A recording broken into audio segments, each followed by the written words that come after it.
अस्सलाम वालेकुम, मैं हूँ सादिया बतूल। सबसे पहले शामिल करेंगे आज की अहम खबरें।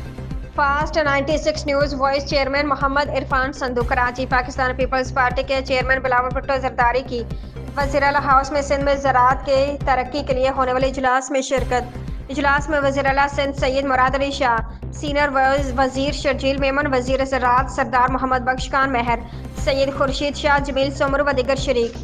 चेयरमैन बिलावल भुट्टो जरदारी और वज़ीर आला सैयद मुराद अली शाह को मौसमाती तब्दीलियों की वजह से ज़राअत के शोबे को पेश आने वाले मसाइल और उनके हल पर ब्रीफिंग। चेयरमैन बिलावल भुट्टो जरदारी और वज़ीर आला सैयद मुराद अली शाह को सिंध के ज़राई शोबे में वाटर मैनेजमेंट में बेहतरी के इक़दाम से आगाह किया।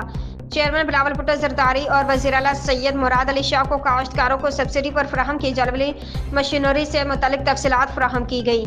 चेयरमैन बिलावल भुट्टो जरदारी और वज़ीर आला सैयद मुराद अली शाह को रबी और खरीफ की फसलों का इंश्योरेंस के हवाले से पायलट प्रोजेक्ट पर भी ब्रीफिंग दी गई। सब्सिडी समेत तमाम ज़रूरी सहूलियात अब हारी कार्ड के तवस्सुत से काश्तकारों को मुहैया की जाएंगी। चेयरमैन बिलावल भुट्टो जरदारी और वज़ीर आला सैयद मुराद अली शाह को ब्रीफिंग। सिंध स्टेट कॉरपोरेशन का अहयाए 9 का फैसला। चेयरमैन बिलावल भुट्टो जरदारी और वज़ीर आला सिंध सैयद मुराद अली शाह को आगाह कर दिया गया।